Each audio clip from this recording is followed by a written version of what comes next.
Hello and welcome to the collective reading for the Gemini new moon. This is happening on either the 17th or 18th of June 2023, depending on where you live. My name's Chloe. I work with card divination, astrology, and I channel energies through my body. As you can see, my hands are moving around right now. This is independent of my conscious thought. This is drawing down energies from different dimensions that want to help clear stuck energy, help us heal, activate new portals for us to be able to walk through. They're just wanting to go to this card. So I always, having written my notes and sat with this energy for a while, before setting up the altar, I'll then pull some cards from different decks to see what sort of themes want to come through for us. And this comes from the Carl Gray deck, Gateway of Light Activation, and this is called the Temple of Truth. The keywords here are throat chakra, authenticity, and self-expression. But the energies are wanting to acknowledge that this new moon is a portal that we are stepping through into being able to navigate information in a way that doesn't emotionally bind us. My hands have just gone over my heart chakra. And this is because we're dealing with Gemini here. Right, so Gemini is the first air sign in the zodiac. This is how we collect information, and just the play and the enjoyment and the fun of collecting that information. It's the fastest sign in the zodiac. It's day and yang in nature, so it's about taking action, moving forward, momentum, and it's mutable. And this is the ability to adapt and change. Mutable energy always follows fixed energy. So we just had that the last new moon was in Taurus, so fixed energy. So we've got the three modalities. We've got cardinal, so that would have been Aries, and they instigate things and start things. The fixed energy continues what's been started and maintains it. The more we do something over and over again, the more we are able to finesse it. But it also helps us see what things need to be changed. And this is what comes in with the mutable energy, because this is about adapting what we've learned from that fixed energy, changing and leaving behind what isn't working in order to then start the new cycle again, which we'll have in Cancer. And that's the summer solstice that is happening a couple of days after this new moon. I've just got the Five of Pentacles, interestingly, and it's making me think about how the information that we are receiving and the space that we're in is putting us in this fear state where we feel like we're not supported. That there's the bereavement of information that is giving us the ability to move out of a space where we feel vulnerable and weak and be able to empower us in the collective.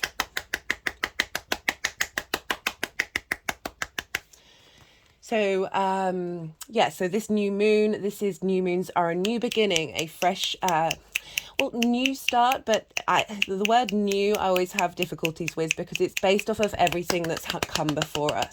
It is bringing in a freshness, shall we say, rather than new energy into wherever Gemini falls in your chart. And for us collectively, that's how we engage with information. Gemini is also, as I said, it's an air sign which isn't bound by gravity, very fast moving. It's mutable, so this ability to shift and change and want to engage in lots of different ideas and lots of different ways of engaging with that information and what it is that we do with it. The fun of sharing that information. Gemini is ruled by Mercury, and this is the messenger of the gods and one of the fastest moving planets in the solar system. So we've got a lot of speed, a lot of momentum, a lot of need for stimulation as well with Gemini. And so this new moon is sort of bringing in our new ability to engage with the information around us.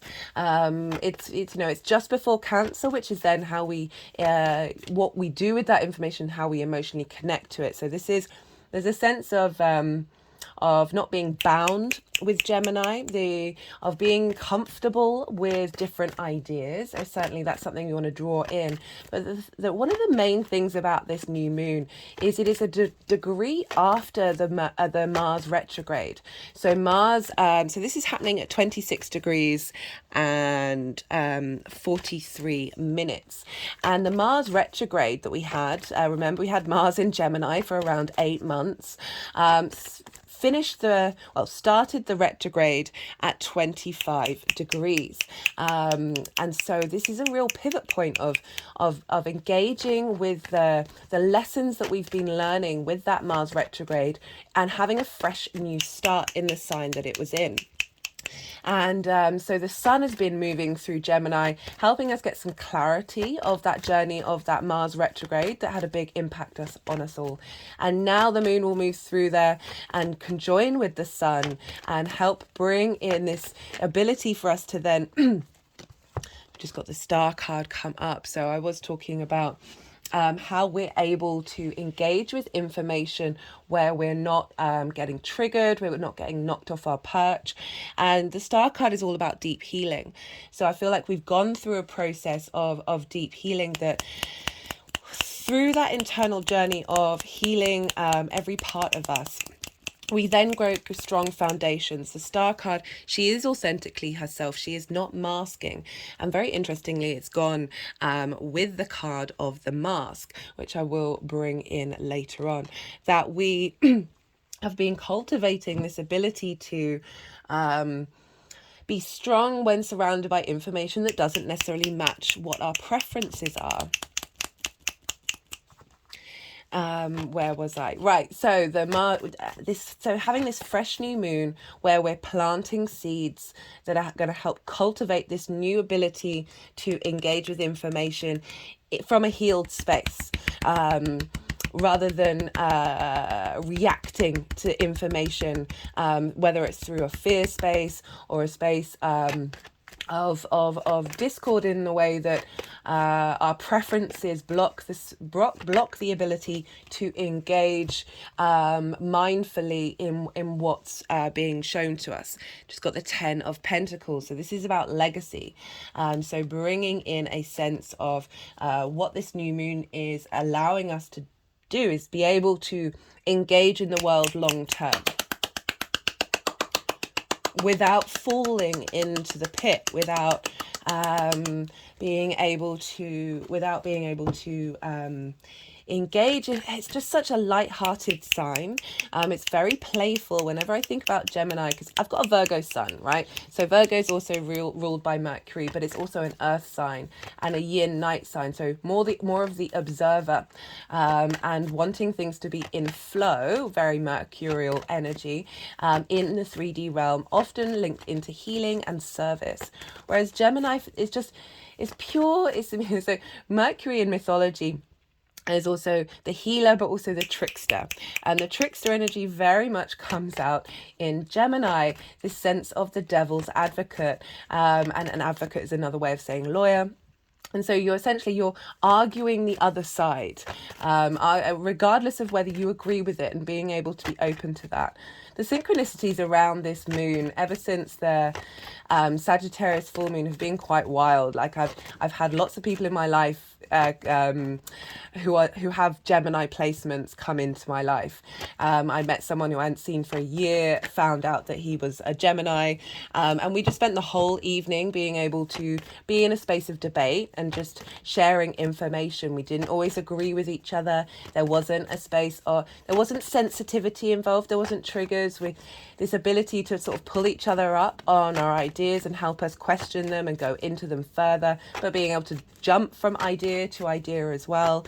All very Gemini traits of let's have a conversation. Let's have a conversation and not block off paths of information that you may think on the surface may go against, as I said, your preferences, but still through that dialogue can help bring in new pathways to engage and new ideas and creative ways of finding solutions as well. So I really do enjoy the Gemini energy for that ability to just be, as I say, be a bit more playful. You know, I was once, yeah, I think it was the winter solstice last year, and a friend of mine was driving me and another friend to Stonehenge for the winter solstice, and they are both Gemini risings. We just got the Six of Cups here, and this is about being able to look at things from an emotional space with a sense of peace, a sense of clarity. It's about bringing things from the past and seeing the fertility and the abundance in whatever that was. So again, sort of leaning into acknowledging trauma and trigger responses, but not necessarily holding that on as if that is a permanence. Gemini energy is very much that changeable shit, like the move from one thing to another, and not holding on and fixating on how that will be a forever construct, and just being open. Anyway, back to so they were both Gemini risings, and they were sitting in the front of the car, and just bearing witness to that was just absolutely hilarious, because they spent most of the time with wordplay and coming up with puns and jokes linked around the use of words. So again, it's that sort of that playful dissemination of information without wanting without needing it to solve anything in the moment. It doesn't mean that it doesn't then go on to create solutions, but that not being the main goal of discourse. Just got the Sun card, sense of vitality, and there's a playfulness with this card. You know, you see the child here, sunflowers, this sense of vibrancy, this sense of joy coming in. And being able to hold on to that clarity and vitality of the Sun, of the less we control what we're doing with information, the more that we open up our ability to engage in different stories. So yeah, and there was me, the Virgo Sun. I forever praise my Virgo Sun, the mutable, very little mutable energy I have in my chart. My chart is mostly fixed. Of then being able to be open to change, to realize that every day is a school day, that we are all here to learn and grow and share information. You don't always have to agree with what's coming up. You can, having the strength to be able to speak your mind, yeah, with that Gemini energy, there's a lack of consequences sometimes, a sort of not caring about the emotional response that people have. And that is not always the thing we should prioritize the most. But again, everything in moderation, including moderation. Like, there's a reason why we have all the different signs and we have them all in our natal chart. We're able to tap in to all of these nuances and allow them to hold space with one another. It's about integration in the chaos with Gemini.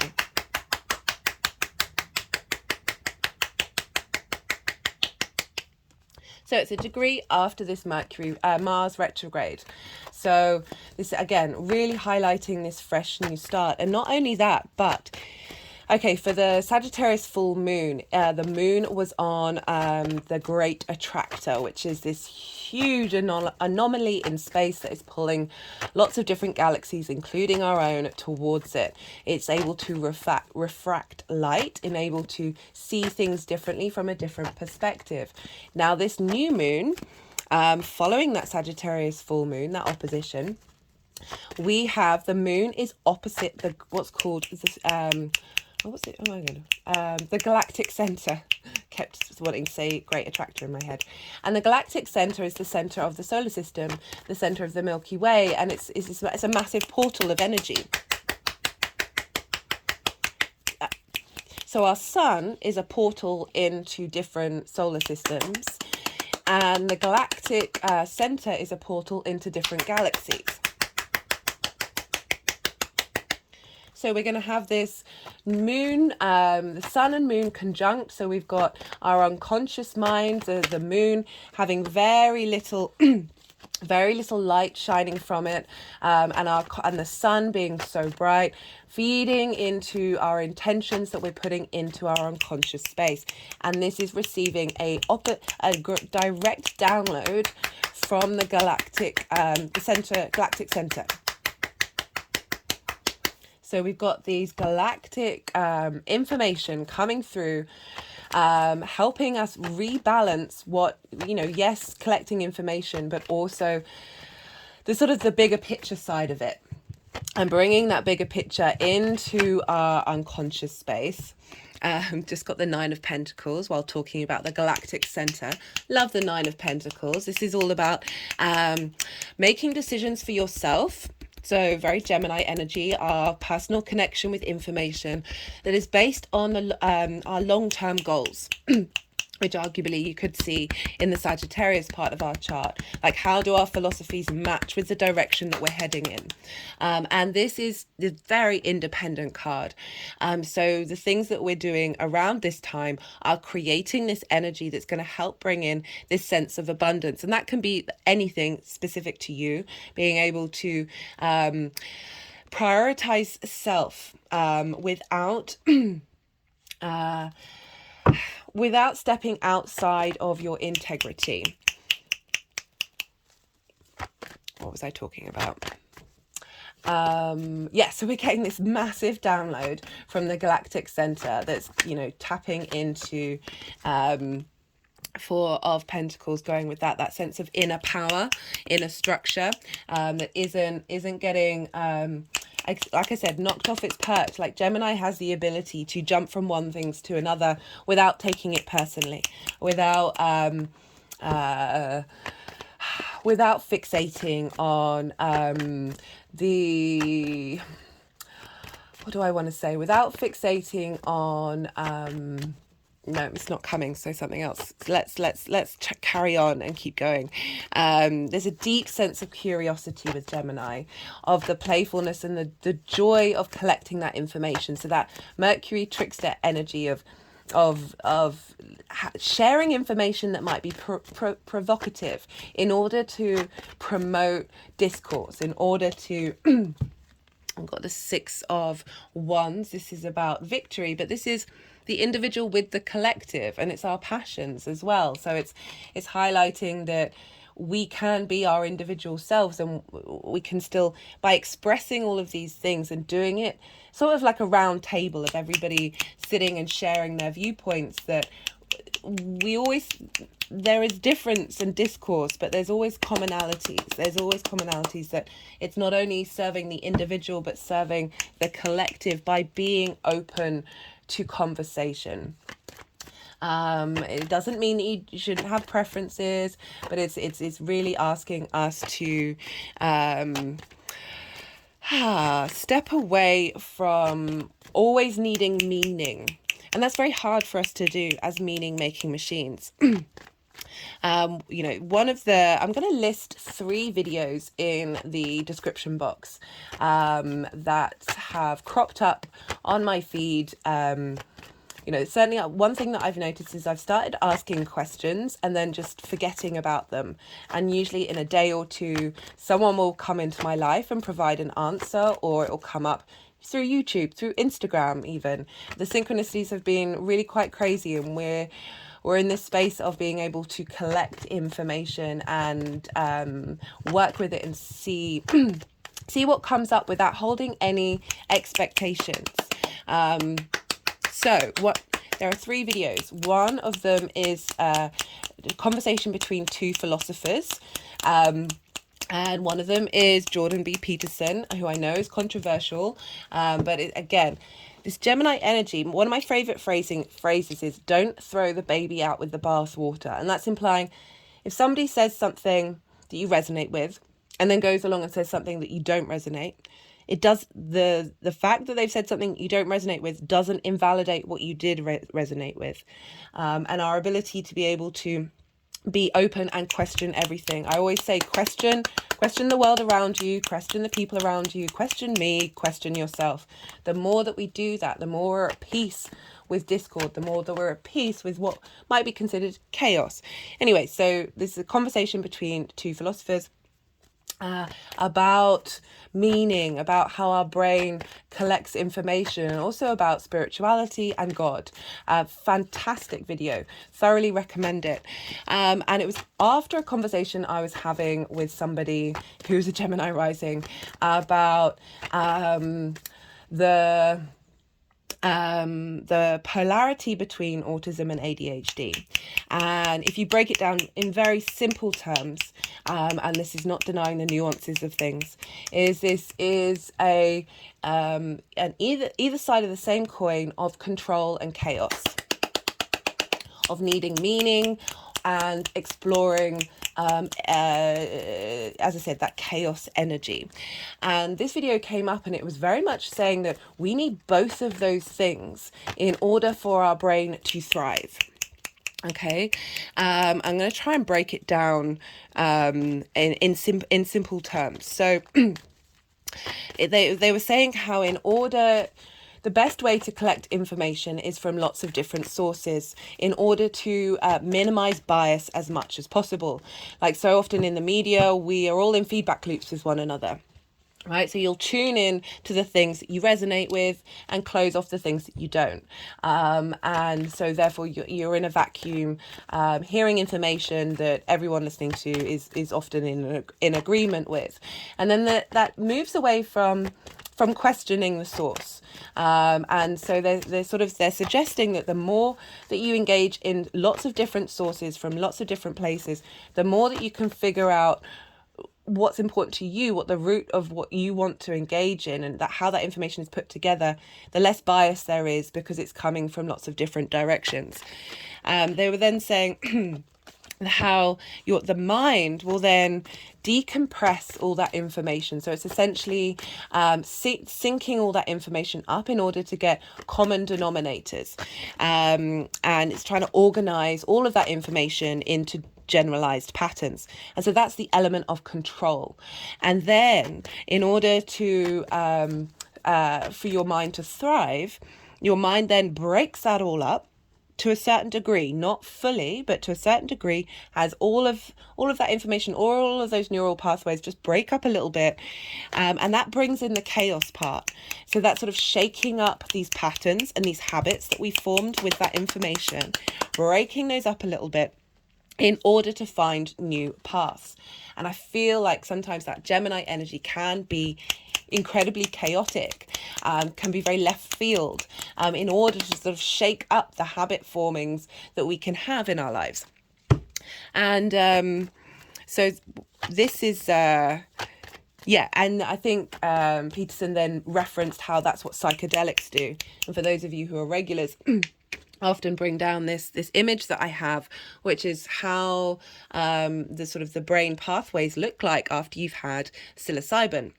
You know, one of the many wonderful and magical plant medicines that have been used for a very long time, and originally back in the 60s, before it moved into the counterculture, they were used predominantly in psychotherapy, and how the results that were coming through with that were absolutely miraculous. Now it's wonderful that we're moving towards legalization with these things. I think it's phenomenal, because it's a very different way. It's rather than putting a plaster on a wound, it is, well, a wound probably doesn't quite equate. Rather than fixing the symptoms, it's trying to go to the root of it, because we're going to our unconscious mind. Can help with pain relief, can help with being comfortable with the cycle of life, death and rebirth. All of these wonderful things help us feel more comfortable in this 3D reality, in order to then have the body in coherence with one another, while still doing lots of different things, right? So there's that sense of the ability to bring coherence while still holding space for the individual. And so they were really highlighting during this, and I just found it quite funny. I was saying, we need both control and chaos. We need both of these elements. We need the light and the dark, with the yin and the yang together in order for us to thrive. And so much of our space can seesaw from one side to the other. And I just get this feeling with this new moon that it is trying to bring that into balance, because it's also been we just got the Nine of Swords, and my thumb is moving around over the blanket, and this is about worrying about things that you can't control. This is anxiety, sleepless nights. So many of us are in this space. And with this card, I always ask to focus on the roses. If you feel overwhelmed, this is about focusing on something small that brings you pleasure. So there's, yeah, as I said, I feel like this new moon is helping us be able to do that.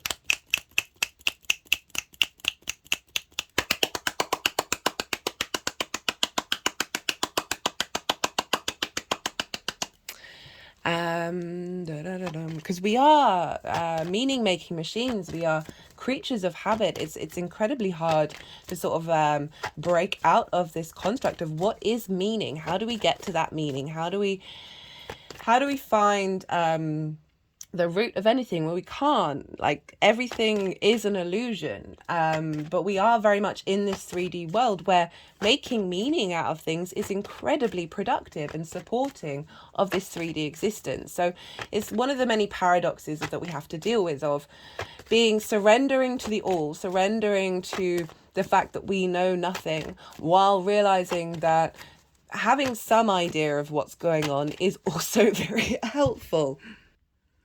Now, the second video that I'm putting in is from the amazing Gordon Waite, from the Rune Soup YouTube channel, which I thoroughly recommend. He's a mage, he's a magician amongst other things, but very engaging videos that tackle topics that you might not find out in the world. Fantastic YouTube channel, and he's recently done a video, and I will put the link in the description box. I do not know, so Jordan Peterson is a Gemini, and the other philosopher was a Sagittarius but has his Mars in Gemini. So it was very interesting seeing this duality that we have with the polar opposites of the signs, and the fact that we can find that common ground, right? It's not, it can swing from one side to the other, but they're one in the same. They're just coming at it from different directions. And I try and talk on this channel about integration of, like, even if things don't traditionally work together, we can still find the pathways. We can still find go through the labyrinth and Mercury come out the other side from a way that you would never have expected, but still be able to create magic. So the second video, and one of his first lines, which was just, which I just think is fantastic for the Gemini energy. As I said, I don't know if he's got Gemini in his chart. I might reach out and ask him. That he said, you don't have to have an opinion. You do not have to have an opinion about things. As I said, you don't have to have a preference. You can still bear witness to the information that is being shared to you. You do not have to make a decision of whether that is truth or not. I do find it funny, the Temple of Truth coming up for this Gemini video, because it's making you question, what is truth? What is truth, and do we need to hold on to it? I think about how science sort of discredits magic, and for me, magic is just science we haven't figured out yet. We haven't got to that particular truth in our evolutionary cycle. How the laws of gravity seem very, very real. Doesn't mean that they're not, but it doesn't mean that there aren't other things that we're not aware of. And that Gemini energy allows us to be open to different ideas without needing to know what is going on. Like, how does it all work? It's that pure play of exploration that I love with the Gemini energy. So generally, I recommend checking out that second video from Rune Soup, because there's lots of things in there. There's certainly lots of things, you know, I tell you to question everything, and that means the media. So I haven't been engaging in the outside world media very much, just because whenever I do, I'm like, well, this is what people who question things, otherwise known as conspiracy theorists, have been saying for years. And yeah, with lots of different things, it's just like, I've heard all of this stuff a couple of years ago, and now it's just sort of coming into fruition. I would say, question everything that's said in these videos if you do take time to watch them. I'm not saying I agree with absolutely everything in all these videos. That's not the point of Gemini. I'm just saying there's some interesting information in there that you might want to think about, and engage with and play with. You don't have to have an opinion about it, but you can still engage in it. And I just think it's just truly, going back to that, the phrase, the devil's advocate, of just playing it out. Even if you don't agree with something, you could still imagine that you do and see how you would argue that with somebody else, just to explore it, just for the fun of it. Right, the third video is Alan Watts, who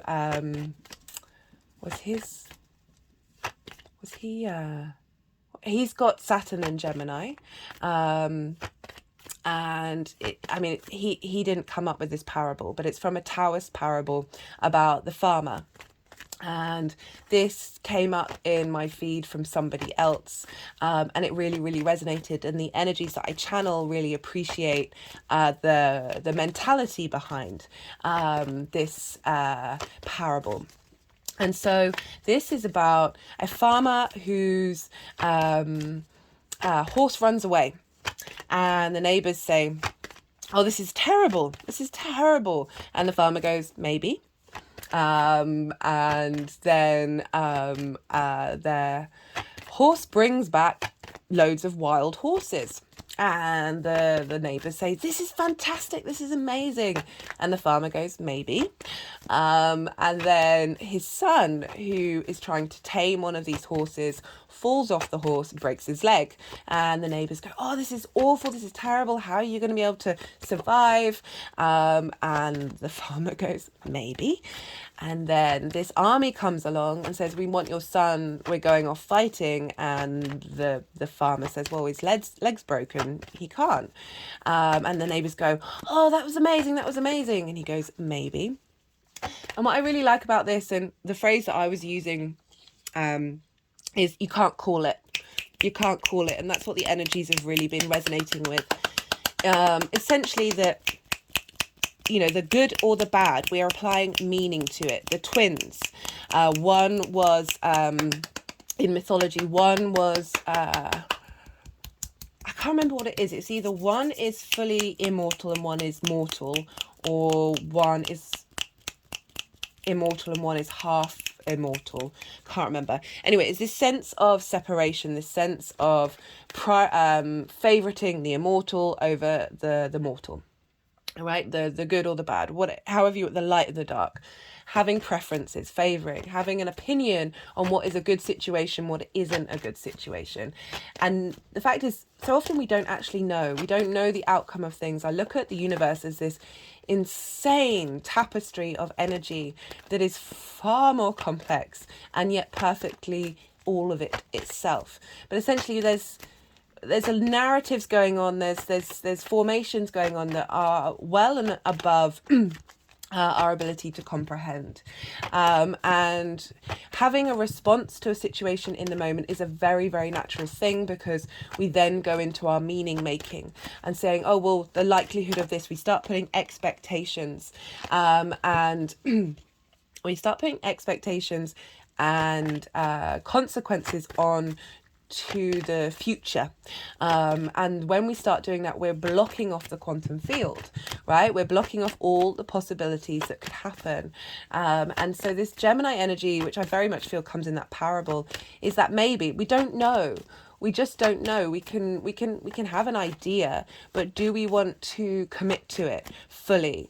And again, it's that mutable energy, that changeable energy of not this or that, or this then that, then this then that, then this and that. One of the words that I link into Gemini, particularly the Gemini risings, and please don't hate me, Gemini risings, it is one of the nuances.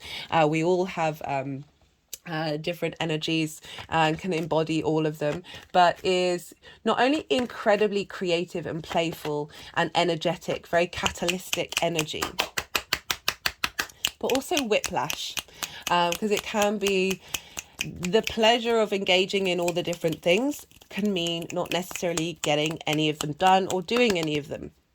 And so there is that element of overstimulation that you can get with Gemini.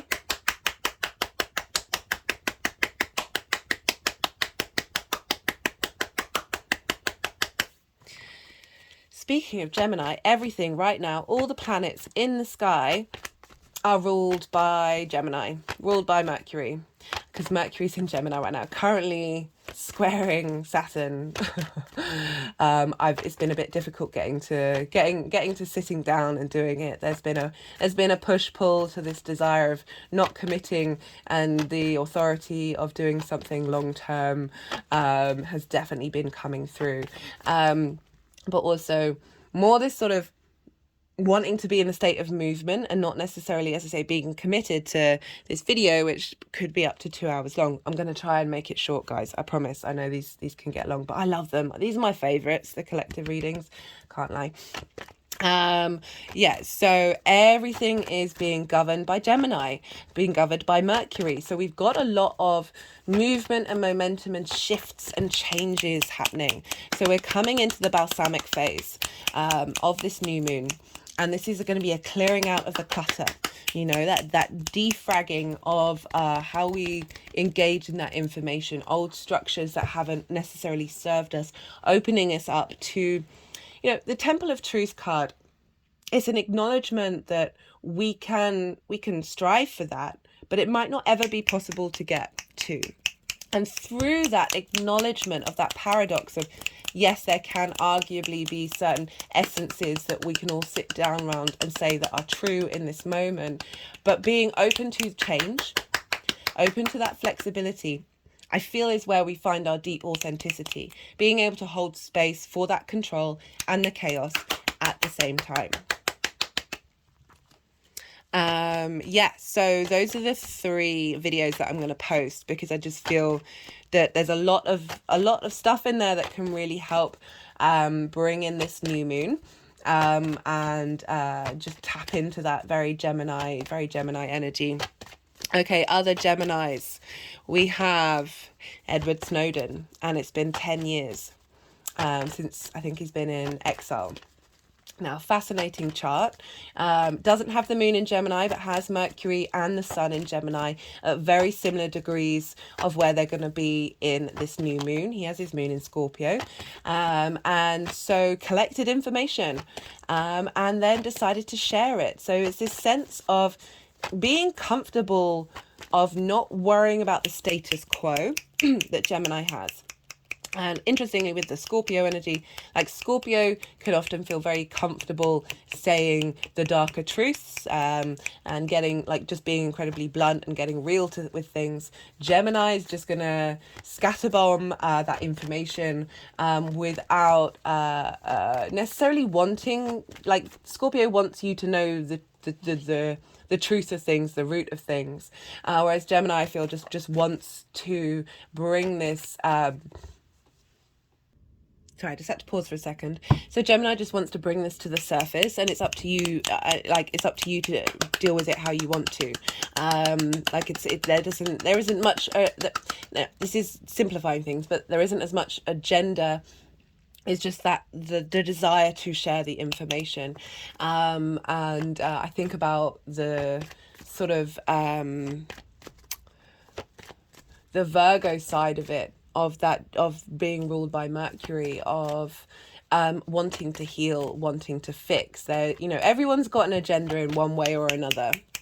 Okay, which is why I always say question everything, including me, because I have an agenda. That's for sure. To help navigate and heal, so we can be able to be free to be what we want to be, without anyway, let's not talk about what not anyway, just to be oh my goodness, words. Right, so Edward Snowden, it's so interesting, he whistleblowed on information. That's funny. So this came out before, and occasionally I won't feel called to bring the card out, and yeah, so it's come out again. This is the 5 of Swords. This card, so we've got 2 5s come up, and we've got 2 6s. Hadn't quite clocked that. That this is the 5 of Swords. This is, for me, the most interesting but difficult card to get. The energy is very jagged, and you look at the face of the figure, there's a slyness, there's a smugness, there's a sense of winning at all costs. And so funny this has come up when I'm talking about Edward Snowden, because it's swords, so it's mind, it can be ideas and thoughts, trying to trying to win the thought battle, trying to win the information narrative, but at what cost? So if we have one theme, one narrative out there, how is that helping us being able to think? It brings about that control in too strong a way, where we're cutting off our ability to solve problems and get out of situations. Do watch the Rune Soup one, because that's gonna... This card is very relevant to a lot of the things that he said. I am not going to mention them here. Just they're arguably not necessarily controversial topics, but certainly topics that go against the mainstream projected narrative. So with Edward Snowden, he was collecting information. He was part of an agency that was collecting information in order to figure you out, and then found through that this sense of a disproportionate there was no equality. So I always think about the size of this figure compared to these other figures. There's a sense of David and Goliath, but Goliath has won. And Edward Snowden wanted you to all be aware of, things aren't as they seem, and that there is right, again, that's leaning towards what kind of story do you tell yourself? So are you comfortable? So some of us may be comfortable with the idea of, we can link it into AI, and I'm not scaremongering over AI. I think it's a tool, right? Along with everything, it's what we do with it. And I'm not part of the doomsdayers, because there have always been doomsdayers throughout history. Speaking of looking back in time, but also moving forward, we've got the Page of Swords come up. There have always been doomsdayers in history, but we're still here. There are certain things in technology, and the way that information is communicated, that can provide wonderful things. But there's that element of, actually, do you trust the people in charge who are dealing with it? Do you trust the direction that it's heading in? So again, there's information out there. There are theories. There are things that have happened. That thing happened. They were collecting information. Some of you may have been okay with that because, the reasons why they said they were doing it, you might feel that that's justified. That is your preference. That is your opinion.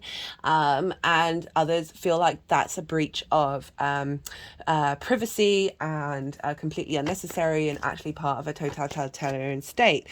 I have opinions, but I don't feel... I'm always open to change with my opinions, because we can't always know all the context and all the information. We don't fully have all the cards on the table. That's why I do the channel, so we can get as much as we can to make as close as we can to informed, autonomous decisions. That, again, it's about being open to thinking about the information that is shared.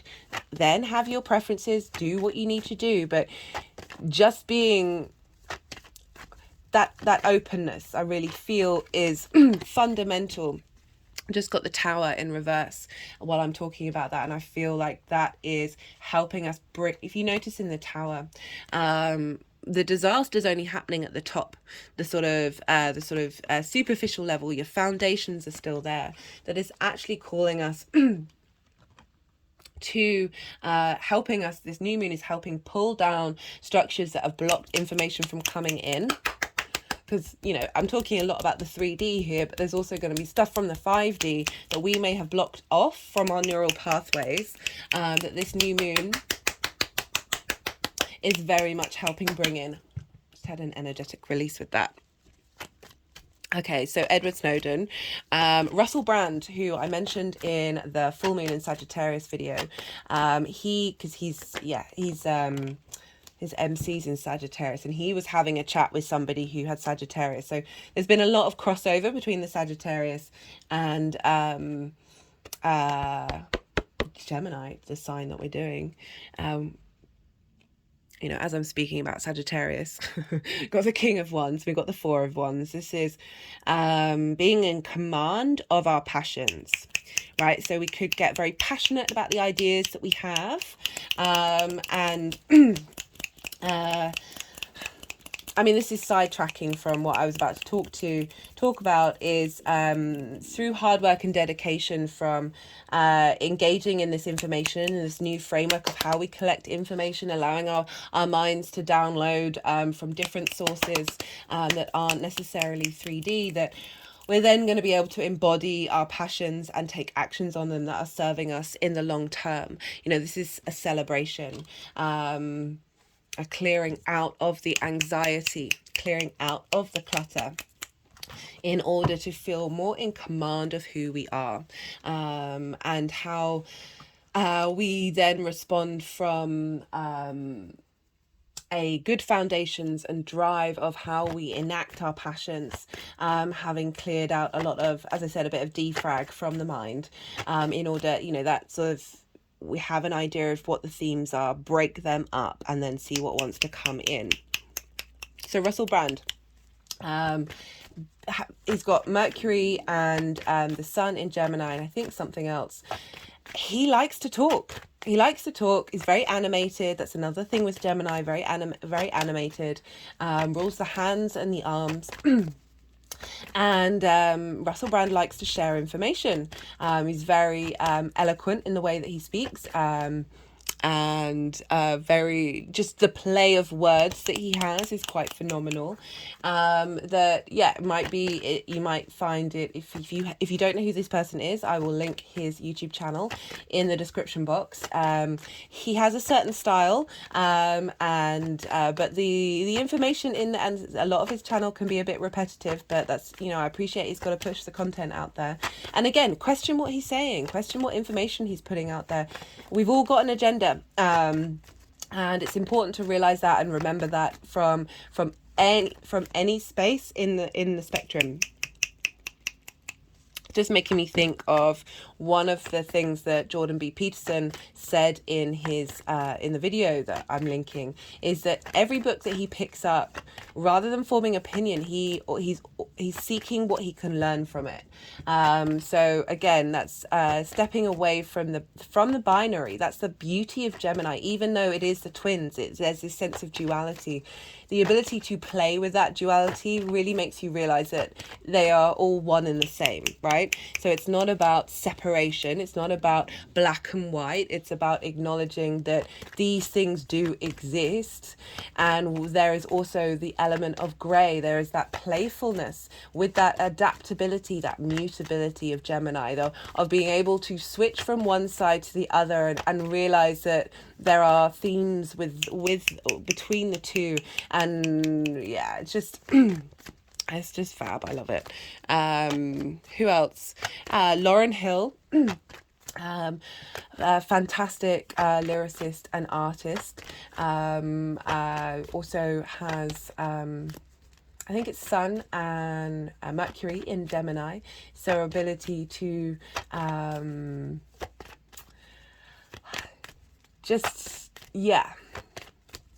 I don't know where I was going with that one.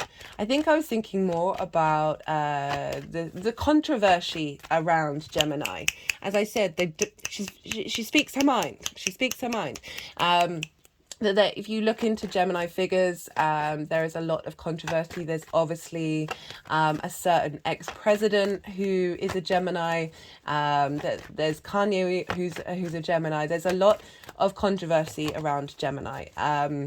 And our ability to, again, it's about not getting triggered. It's about not closing off those doorways. Again, we've got the Wheel of Fortune come up, as I was talking about not getting triggered. I just feel like it's blocking off diversity, really, if I'm honest. And it's, yeah. So MC Escher as well, famous artist, where there's lots of different staircases going in lots of different directions, and it's sort of it's a sort of a mind-bending visualization, and I just thought that was such an appropriate Gemini artist incarnation of the many possible pathways that may seem very contradictory and not necessarily feeling like they've got a direction, right? So there is a sort of an end goal with that Gemini energy, and I think that's very important for us to embrace. Again, it's leaning back to that fable, which is about maybe we don't know, we can't fully commit to something in the moment, and the more that we are in that space of can't call it maybe, the more that we're in the very much the now space, because we're in acknowledgement of our what's the word, our ignorance. And that's a beautiful thing. That's a beautiful thing. And we're so scared of being wrong. We're so scared of not being able to understand information. You know, you see in a lot of practices, a lot of institutions, that they really struggle being wrong, and they really struggle with being open to be wrong, because, you know, we learn a lot of lessons when we're wrong. We're able to adapt and change and realize that we haven't had all the information that we've needed, and that's okay. That is the point of the point of existence, is we're in a state of motion always. That is the one consistent thing. You know, the paradox of that. I love this card. We've got the Seven of Swords, apologies. And this is thinking differently. This is thinking outside of the box. This is, again, trickster energy of going about things in a different way. You know, rather than being in a state of conflict of my opinion's right, you're wrong. This is, how do we stop war from happening? So this figure is taking away, stealing the resources to stop the war from happening that day. And so it's about, how do we think creatively? How do we be curious about things rather than defensive about things? My hands have just gone over my heart chakra. Right, so let's actually get on with the astrology. I really wanted to share all of that, because the more that we break out of our habit formations, and this is not about not having those at all, not having any kind of sense of agenda and order. I think one of the things that came up in one of the videos was how like a really good way and it links back into what I was saying at the beginning of the video of, I've been starting asking questions just in my head, letting go of them, and then the information comes in. So also link it into, say you've lost something around the house, just stop looking for it. And maybe 10 minutes, maybe 15 minutes. I mean, I guess it depends on the urgency of which you need to find it. You'll then go into a room for a different reason and do something, and you will be led to where that thing is. I mean, that's happened to me countless times. I used to be very much someone who needed control, for various trauma reasons. Trauma is, you know, this is why we have OCD. This is why we have control, with need for control.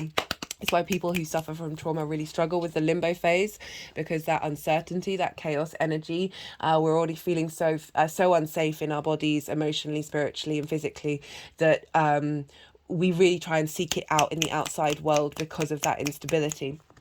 That through my practice over the last couple of years, I've been trying to relinquish control, and I've found the more that I've been questioning everything and questioning myself, the more that the more chaos came into my life. And it's kind of like testing you to see if you can still walk through it without losing your mind. And through that, magic has come through. It's just been quite phenomenal. And not needing to plan everything, not needing to have all the answers, not needing to be perfect. That's the Virgo sun in me. The more that I've done that, the more that I've opened up to, it doesn't need to be right now. You don't need to have fixed the future right now. You don't need to have all the answers right now. The more you open yourself up, the more it trickles in. The response, like the response to your petitions, your pleas that you put out in the world. So what was I saying? That I think, yeah, in one of the videos they were saying how it's important to set up the perimeters, like that tasks that you want to do, have a set of an idea of what that is, but without controlling it, and then sort of switch off your mind. I think they mentioned like watching static, or just engaging in something where you're not creating meaning, you're not seeking anything, you're not taking that direct action, you're being in a state of observation, but also just shutting things off. That's when something will pop into your head, or that's when, you know, as I said, it's been showing up for me and people in my life. It's Love this combination. Love this combination. So we've got the 9 of Wands and the Ace of Swords. So it's 9 of Wands in reverse. I do apologize, guys. That this is, there's a sense of control with this card. A need for a control to be seen. You know, this is about sticking by your guns, but feeling like every time you're hitting conflict, like there's a sense of exhaustion and burnout that you're trying to, this energy is, there's a very consistent energy here. And whenever this card comes up, I say, well, do you need to engage in that conflict? Do you need to feel like you need to be validated by the outside world? That it doesn't matter what somebody says to you or what happens, that you can go about your life without needing to feel like you've got to defend yourself. But I like this combination with what I was just saying. So it's sort of relinquishing that control with the Ace of Swords, of then new ideas come in, then freshness comes in. And again, if we're focusing on that sort of conflict side of it, where everything in the world is so polarized right now, because the structures that are around us want that. Just FYI, for those of you who aren't aware, like they want us yelling at each other and not uniting and yelling at them. I mean, we don't need to yell. We can just, you know, come up with really good ideas to help fix the nonsense that's going on right now. But I love this combination of sort of surrendering and bringing in new ideas. There's clarity, a freshness, a sense of, I mean, we're questioning truth. I mean, that's the point of it. We're questioning truth, but a certain sense of clarity. We can still have that while rolling around in the chaos. Right, what was I talking about? Oh yeah, so like there's that, again, going back to that control chaos dynamic, and how both are needed for us to understand that there is a structure, but also be aware that the openness that we have and not holding on to anything, either side of it, allows us to bring in a state of flow, which is one of the cards that came up in the other deck. Right, so let's talk astrology. Okay, so this new moon in Gemini, the ruler of this new moon is Mercury, and Mercury is in Gemini, so it's a very, very Gemini new moon, where we're completely in Gemini land. So the sun and the moon are at 26 degrees, 43 minutes of Gemini. And I love about this moon is, so essentially, I haven't done a sun in Gemini transit video. I've been trying to find a healthy work-life balance. But essentially, the sun has been transiting through Gemini with Juno, with the asteroid Juno. And Juno represents commitment through thick and thin. Like, it's the good, the bad, and the ugly. What are you prepared to stand by? And I really like how Juno is at 27 degrees. So we've got a very, just under a degree conjunction with the sun and the moon. So it's, with everything else with the astrology, and particularly opposite the galactic center, it's like bringing in these new constructs, these new ideas that are actually have always been a part of us. We're just remembering them. and a level of commitment to the play and openness of how we receive information, rather than blocking ourselves off, whether that's from the 3D realm, the people around us. Like, how many fights do actually need to happen? I always struggle being around a group of people where the conversation doesn't flow because people are so determined to stick by what they're saying, or get upset by what somebody else is saying, and don't see the sort of the resonance underneath it of all of, we're just having a conversation. This is not, I mean, I guess there's variations of that, but yeah. Ooh, I just wanted to come out the world. Knowing yourself, completion, being comfortable in who you are. So I guess that's sort of saying what I was saying is, in those situations, people weren't genuinely comfortable with themselves, because when we are, we don't get affected by other people's energy. We don't get, I mean, not always, but like, there's a real foundations within you that means that you can comfortably walk through these situations without feeling attacked. Right, so we've got Juno. Commitment. What are we committing to? The ability to engage in information without without the metaphorical, figurative swords turning into literal swords that we're pulling out and attacking one another.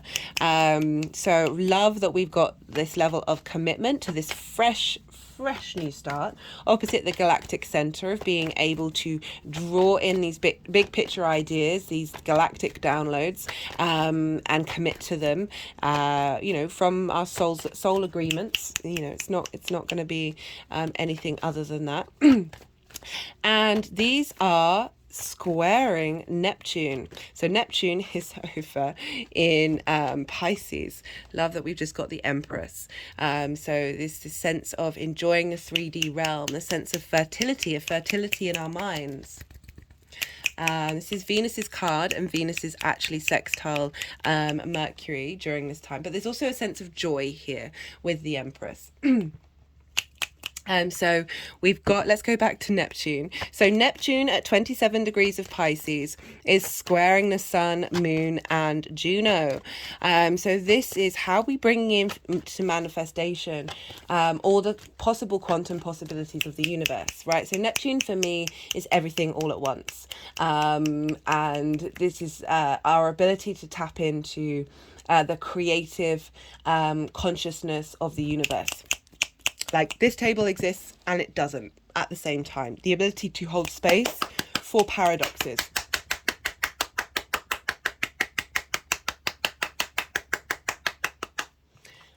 Feeding by an aspect of a square, which is a Mars aspect. This can bring up conflict, drama, and frustration.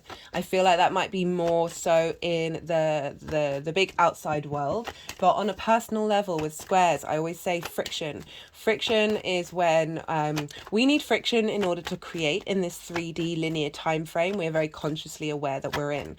Movement. The universe wouldn't exist without movement in this 3D form. So this is strong manifestation energy of the creative energy of the universe in Pisces, our collective unconscious emotional magic.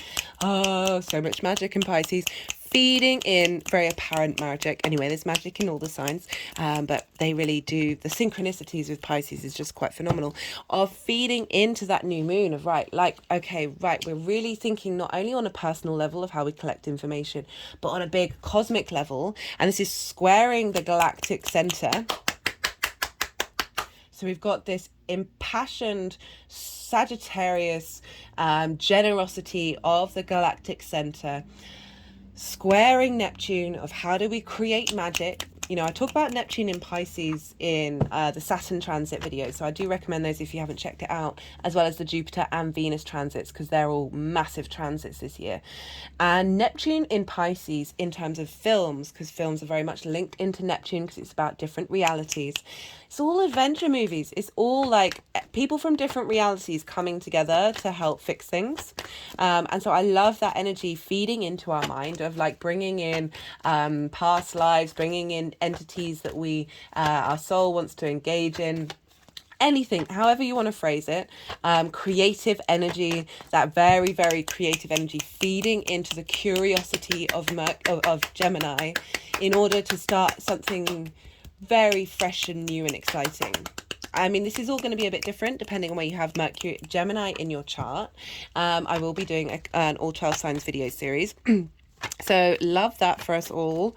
We also have...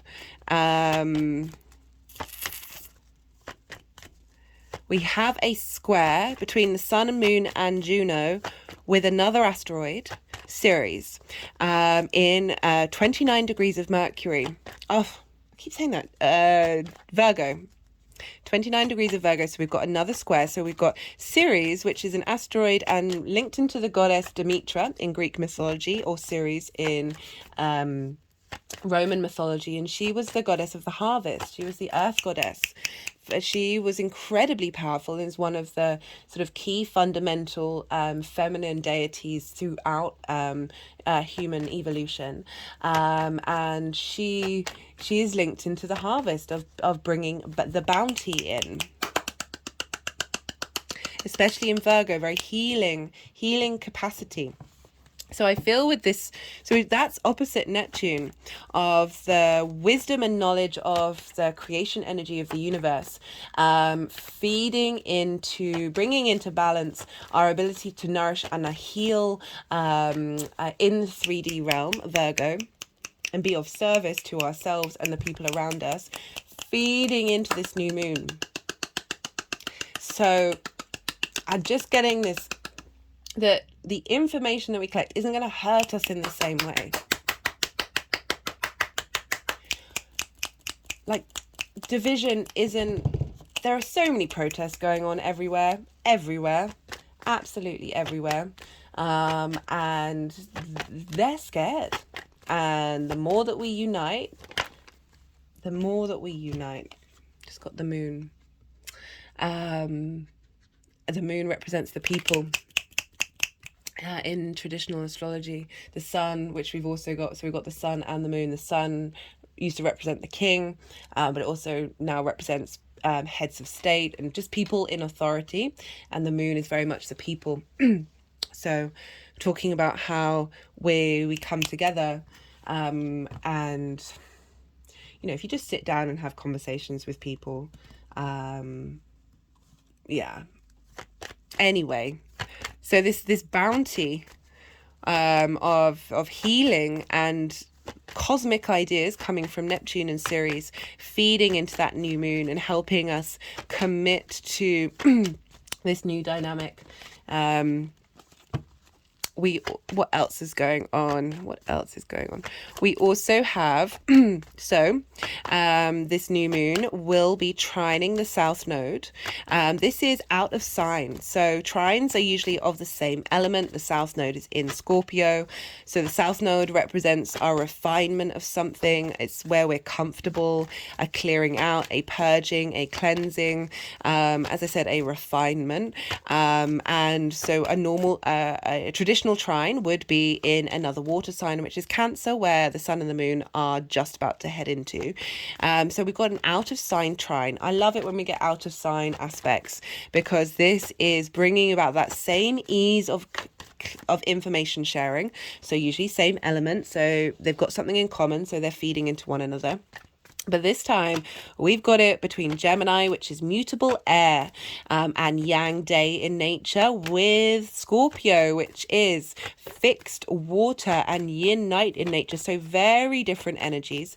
But I love the fact that this new moon of how we collect information, how we share information, what we do with that information, very playful energy, is trining an aspect of Jupiter, wanting to provide elevation, wisdom, cohesion, bringing together a sense of flow, sense of opportunities to clear out from the South Node, to purge and transform.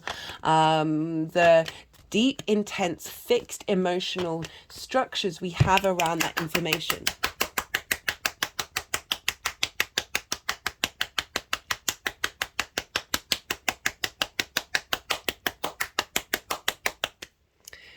Woo! That was intense. Okay, what else is going on? We have an inconjunct with Pluto,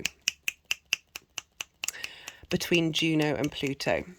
It's a wide inconjunct with the sun and the moon, but let's flow them in anyway, because I still think I'm getting clues from the energies that that's still a relevant energy to bring in. So Pluto, love this coming up. Love this coming up. This is about stability of our emotional response mechanisms. This is being able to think creatively through our intuition. You know, I always point to the fact, look, there's a sea monster there and there's a ship. It's heading for that ship. Danger, danger, danger. The waves are very choppy, but the King of Cups isn't bothered. So with this inconjuncts, again, they don't have anything traditionally in common. And so this can be a bit disruptive. This can be a bit frustrating. But I love inconjuncts because when you get them to work together, they're essentially, it's the kind of energy that I've just been talking about of bringing different perspectives together. And when we do that, we're able to create new neural pathways. So Pluto just moved into Capricorn. Capricorn for me is very much breathwork, permaculture. Understand, like Pluto in Aquarius and in Capricorn has very much been this understanding that all the trees talk to one another. Huge transformation of how we look at mushrooms and mycelium, which is about composting. Pluto is very much about composting, is about the dead, of the cycles of life, death and rebirth, being able to connect to the long-term cycles and bringing things up from the earth that we as the human race have disconnected ourselves from. Yoga, breath work, chakra work, all of this stuff that we've been engaging in. And now, I mean, it's also about banking systems and hierarchies, all of that stuff as well. Don't get me wrong, but I feel like people don't miss out on the sort of Capricorn is the long-term collective cycles of the human incarnation in Earth, in the 3D realm. And we've been outside of civilization as a human being more than we've been in it. And regulating of the parasympathetic nervous system, the exploration of fascia in our bodies, which is just the interconnection of everything that looks like the web, the web of the dark energy in the universe, that also looks kind of like how we would imagine the World Wide Web talking to one another. All of these connections bringing us all together. But what I like about this, because Pluto is not only inconjunct this new moon, but it is sextiling Neptune in Pisces. So again, having power and dominion and control, moving away from a state of fear, right? So this energy of the Five of Pentacles and the Five of Swords, of there being information is dangerous, but it's also not. In like you got to be able to take a step back out of these things, because they keep us trapped, they keep us held into a certain space.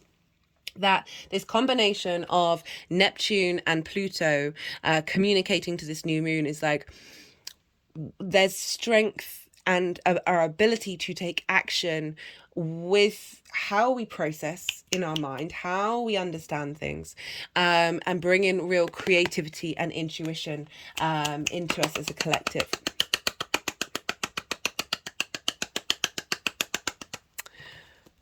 Right, so Mercury, because this is a Gemini, I'm just going to put my charger in. Sorry about that. Right, so this is a Gemini moon, and so we always look to the ruler of the signs of something, because what's going on with the ruler is impacting what's going on in the sign that it rules. And Mercury, goodness me, keep getting those around the wrong way. Mercury rules Gemini, and Mercury is in Gemini, has been for a little while now, certainly enjoying that energy. It's going to zoom through. I think it's only in Gemini for just over 2 weeks. It's moving very, very quickly through Gemini, and it will be at 11 degrees of Gemini. And it's very like the Snowden degrees. I think his is at 10 degrees of Gemini, and his sun is at 24. So very close. So this could be starting a new cycle of information coming out. Information coming out in the wider world. So we'll see what happens with that one. I mean, a lot's already coming out and it's still not necessarily getting anywhere. Right, so Mercury over 11 degrees. What's Mercury doing? So Mercury is sextiling Venus. So I talked about Venus because we got the Empress come up. So we've got an influence of Venus on this new moon. Interesting, they just put it on the moon. Didn't realize that. So we've got a sextile between Mercury and Venus. Venus is over there in Leo. She will be there for 4 months. I've done a Venus retrograde transit video. Really recommend that. All the introductions have different themes, so if you're interested, go check that one out. That happens every 8 years. This is kind of a big deal, and she is just before the degree where she'll retrograde. So she's retrograding at 11 degrees. So very interestingly, we've got the new moon a degree after that Mars retrograde in Gemini. And now we've got this combination of Venus talking to Mercury when Venus is the day before she goes into shadow, right? So planets go into shadow when they're going over the degrees that they're going to retrograde over. So that can be a really loud time of what that retrograde is going to bring up. So very interesting. We've got a very clear Venus coming in that isn't linked into the retrograde. So I mean, we can actually, to be honest, still been feeling that very strongly since the moment she moved in there. But I just love this freshness of this Venus energy of, because she's in an evening star energy. So this is about collecting information from the past. I feel like this is connecting to the truth of our heart, because Leo rules the heart. The truth of the authenticity of our ability to perform out in the world, how our heart may have been, the way our heart responds to the information that we collect. I've just got an energetic release. Is feeding into Mercury, that's feeding into that new moon of going, right, no, a change is coming. We're adapting, we're growing, we're shifting, we're getting more in alignment with our soul's heart frequency. My hands have just gone over my heart chakra. And that energy of Venus is going, love this page of cups just came up.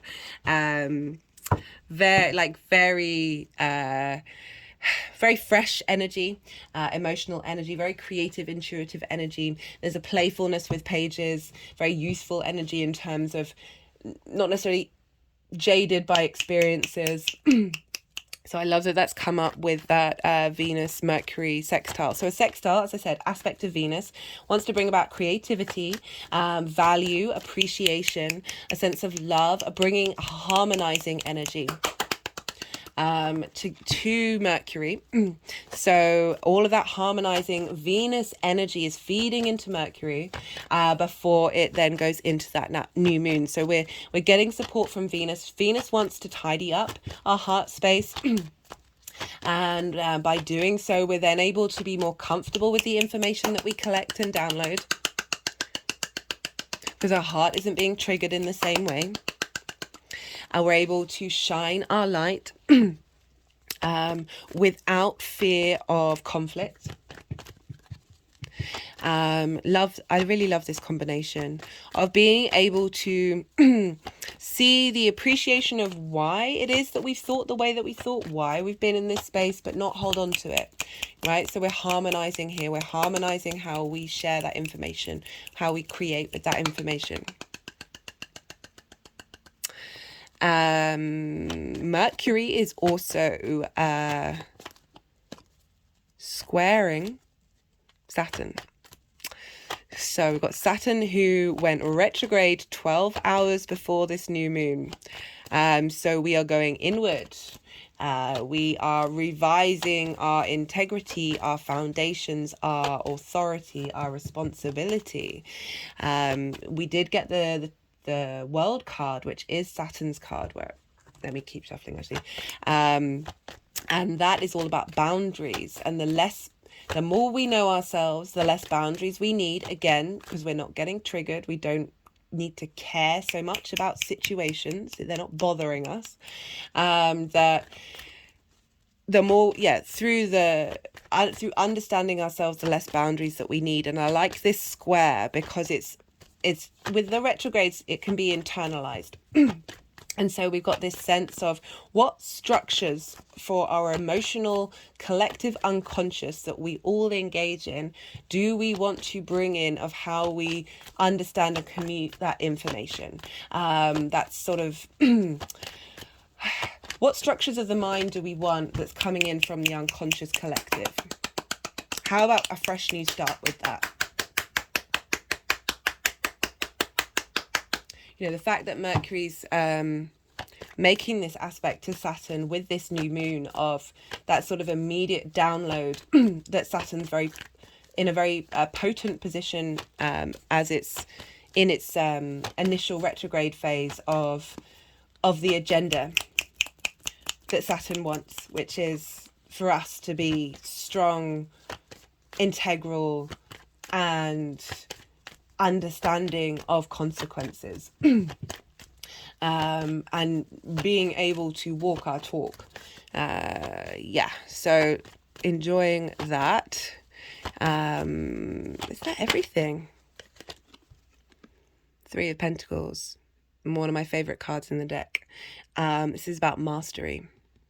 So this is an instigating of mastery, of collaboration, right? So this is through this process of surrendering, being playful with information, we're like clearing away bias as much as humanly possible, because that's almost an impossible thing for us to do, that we're then going to be bring things from areas that we might not have even thought about, right? So this is about collaboration and mastery. And through that collaboration, we're able to create something beautiful and long lasting.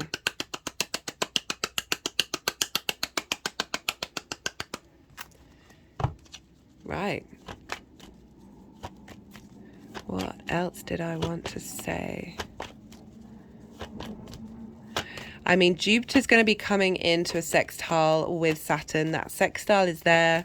So Jupiter's providing wisdom and abundance, a sense of elevation and growth into Saturn. And then Saturn's feeding that into Mercury. Love this. Love this, love this, love this. We also have... I think that might be everything that I want to talk about. The Hangman upright. So the Hangman in reverse, this is, Neptune's card, is about changing your perspective. I love how this is the last card. Changing your perspective. So this way up is being in a state of limbo. They're upside down on a tree. And through that action, you're able to change your perspective and be in a state of pause in order for divine wisdom to come in, right? In a lot of traditions, simply standing on your head will help shift your dynamic. Oh, that's reminded me of something. So what I'm trying to put into practice is, for me personally, every day, one of the habits that you have, say it's picking a cup up with the same hand. All of those little things, walking on the same side of the road every time. I try and make sure every day, let me hold this with a different hand. I try and make sure every day that I'll do something that is different to how I'm used to doing it. And honestly, the sensation when I do it is verging on the electrifying. It's acknowledging different realities. I love it. And that's helping break up the stagnation in your brain. One of the things, Gemini gets very bored. I feel like strong mercurial energy genuinely gets very bored very easily, because they're processing and downloading that information very quickly, that they don't need to hold on to it. Anyway, the Hangman in reverse is, I feel like this is the final message for this new moon, is that with this energy of this new moon, we are in receipt of different perspectives. I mean, it is a new moon. We're cultivating. This may take up until the full moon in Gemini at the end of the year. It all depends. Sometimes you'll get those realizations very quickly. You'll get realizations for the Capricorn full moon that we're happening after this one. All our new and full moons are in conjunct one another. So we're going from different modalities, which I love because I talk about it in the Aries new moon, the first one, the spring equinox, of what that kind of means energetically. Is that a lot of different information is going to be able to come through in different ways. Like we think we're that the resources aren't there, but actually by finding by working with different dynamics, different things come in. Anyway, that this is about having we're been in receipt of that different perspective, of that divine wisdom. And remember, that divine wisdom is you as well. Like, it's not a separating force. It is, but it also isn't. That you're then able to take action, like go out in the world. You're moving out of that space of limbo and moving in a new direction, and one of more openness for sure.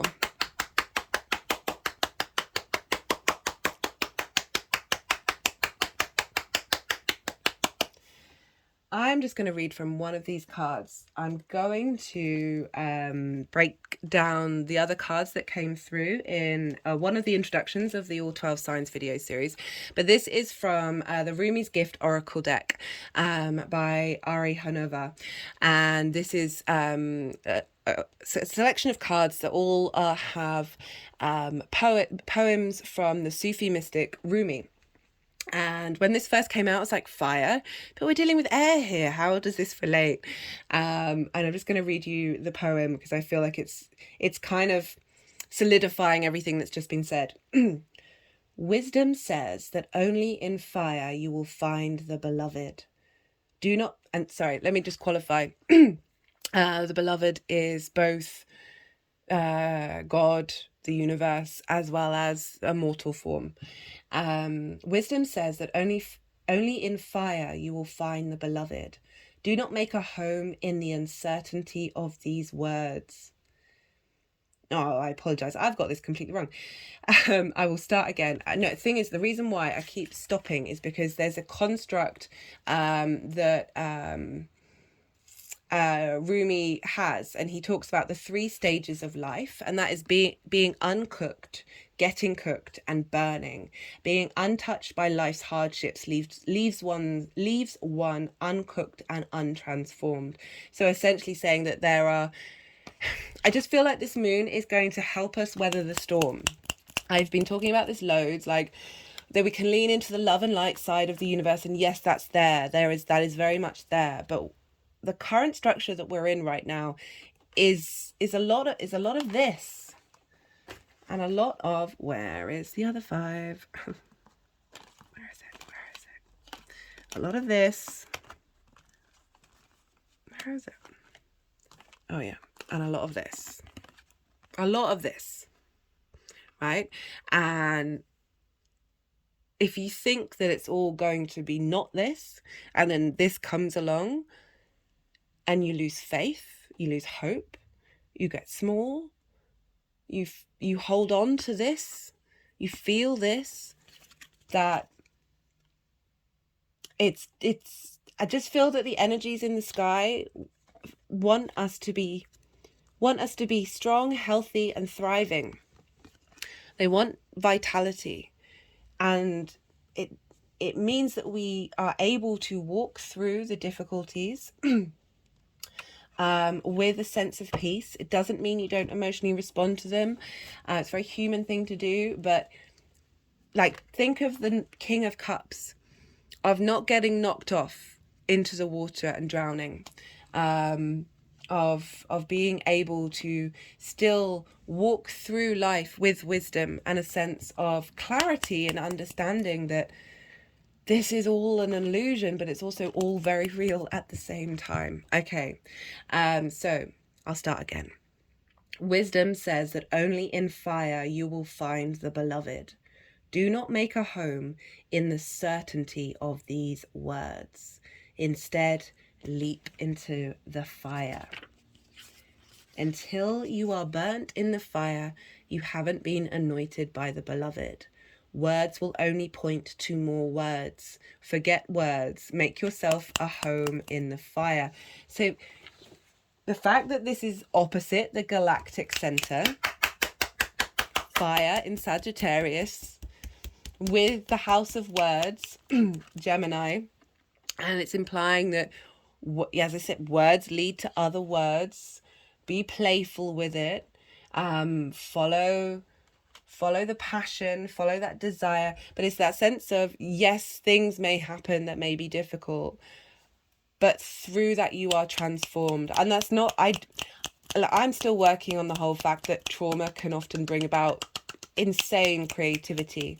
I feel like we're at this precipice between two paradigms of trauma, conflict, and competition, and to that of love, support, and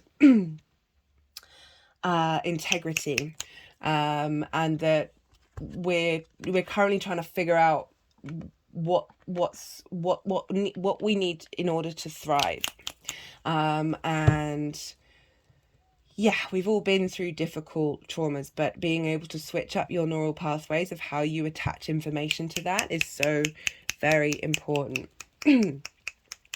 And yeah, just the sweetness and the joy of Gemini energy of, it's not, you can hold space for all of these different, like having meaning and depth about something, having resonance to the pain and frustration and the unfairness, the unjustness of it, having your own preferences, being playful with things. You can embody all of these things. We have the capacity to do that. And there is simply moving that maybe element of that farmer. You can't call it. You can't call it. Don't bind a situation to the end of world ideas that you may have of how that situation is going to manifest in the future. You don't know how that's going to form, and the more that we're sort of more playful about it, more light on our feet, the more that we're just got the Hermit card at the bottom of the deck, which, you know, is also ruled by Mercury, of that inner wisdom that we all have within us, that we can so often sidestep through through so many different reasons. Like there's a lot of nuances here. And I'm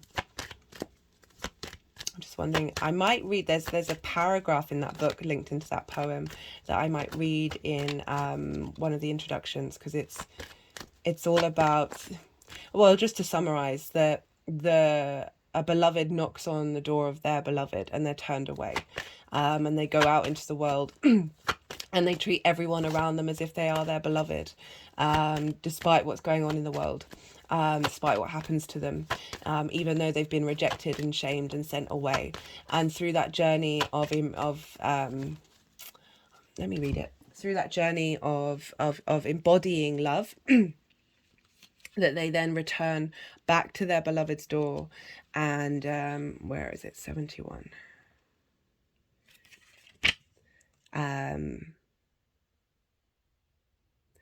The voice came from the other side. Who is it? It is you, the beloved, only you, the lover replied. The beloved opened her door. In the house of love, there is room for only one. So you think about those twins, right? They came from one space. Through the dissemination of information, we can separate ourselves. And through that separation, it is an important process to then acknowledge what is you. But through that separation, we forget the fundamental of love. Like for me, if anything, I've borne witness to this. Like I try and not talk about things that I haven't practiced or shown up in my life. And love is a fundamental. There's just genuinely no getting around it. Certainly for the human species, that when we operate from a heart space, from that of true heart resonance, of caring for those around us, that it reverbs back again. And even those people who have different opinions to you, who think in different ways, behave in different ways, and you still like, that's another human being, and I love them, and I love them. Creativity, with this Gemini energy, being able to think in creative ways by being curious.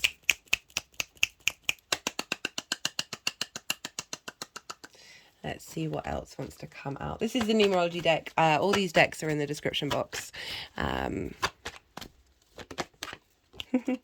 Music. So this card for me is always about we all have our own individual frequency. And that is part of the universe. We are all the universe manifest in individual form. We're all here to experience life in different ways. That the more that we connect to our individual frequency and don't separate ourselves from the fact, that what am I trying to say? The more that we honor the fact that we all have that individual frequency, the more we're less trapped by that separation energy, while still maintaining the fact that we are individuals.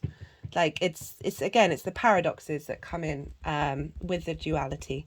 Not this, not that. Not this and that. This and that. Nothing at all. Everything all at once. So sometimes, Gemini can be a bit the Riddler.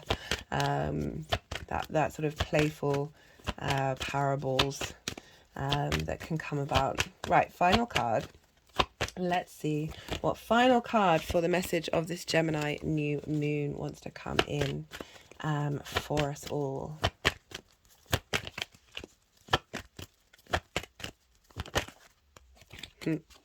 Exactly that. We are all this. We are both always in a state of teaching and learning. We have something to share. We have something to listening and speaking. Mastering the skills of both of those things. And as I said, don't throw the baby out with the bathwater, guys. It limits off your ability to bring in a sense of curiosity and a sense of, if there are so many things that are controversial issues that may block off a very poignant, important idea. And it doesn't mean that you're validating the other thing. It doesn't mean that you're supporting it. It's, just debate. Okay. Right, I think that's everything that I wanted to talk about. Thank you guys for being here with me so much. And allowing the flow of which I was communicating to go a bit all over the place, which is definitely tapping into that Gemini energy. And be open to the flow of your own. Don't shame yourself in that flow, even if it doesn't quite feel like things are getting out and being expressed. It's that enjoyment of the discourse. Right, okay, I'm going to leave it at that. Be good to yourself, be good to those around you, and most importantly, be well until we meet again.